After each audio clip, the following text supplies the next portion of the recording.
ঠিক আগে পর্তুগিজ চার্চে বিশেষ প্রার্থনা সভায় অংশ নিলেন রাজ্যের মুখ্যমন্ত্রী মমতা বন্দ্যোপাধ্যায়।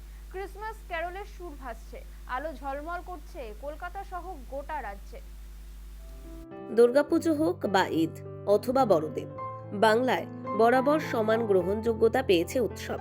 ধর্মের বেড়াজাল টপকে বড়দিন উপলক্ষে আলোর সাজে সেজে ওঠে শহর কলকাতা। পার্ক স্ট্রিট হোক বা বো ব্যারাক অথবা লেক টাউন, বড়দিন উদযাপনে মেতেছে বাঙালি। ক্রিসমাসে আলোর রোশনায় ভাসছে তিলোত্তমা। শহরের গির্জায় গির্জায় যিশুর আবাহন, ক্যারলের সুরে মাতোয়ারা মানুষজন।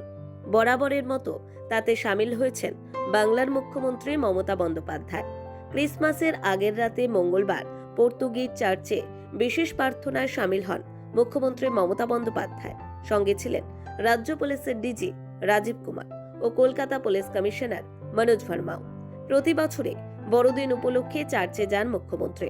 এবছরও তার অন্যথা হলো না। সেখানে মাঝরাতের ক্যারলে অংশ নিতে দেখা যায় মুখ্যমন্ত্রীকে। বড়দিনের উৎসবের সূচনা অবশ্য মুখ্যমন্ত্রী গত সপ্তাহেই করে দিয়েছেন। এদিন সোশ্যাল মিডিয়াতেও বড়দিনের শুভেচ্ছা জানান তিনি।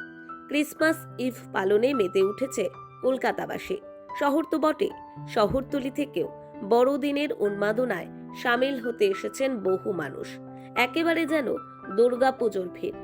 আলোর মালায় সেজে উঠেছে পার্ক স্ট্রিট, অ্যালেন পার্ক সহ তিলোত্তমার বিভিন্ন প্রান্ত।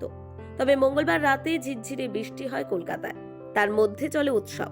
তবে এবার নানা পরিস্থিতির জেরে নিরাপত্তার চাদরে মুড়ে ফেলা হয়েছিল পার্ক স্ট্রিটকে। কোথাও যাতে নিরাপত্তার কোনো ঘাটতি না থাকে সে ব্যাপারে উদ্যোগ নেয় কলকাতা পুলিশ। সৌভিক সান্যালের রিপোর্ট, সময় কলকাতা।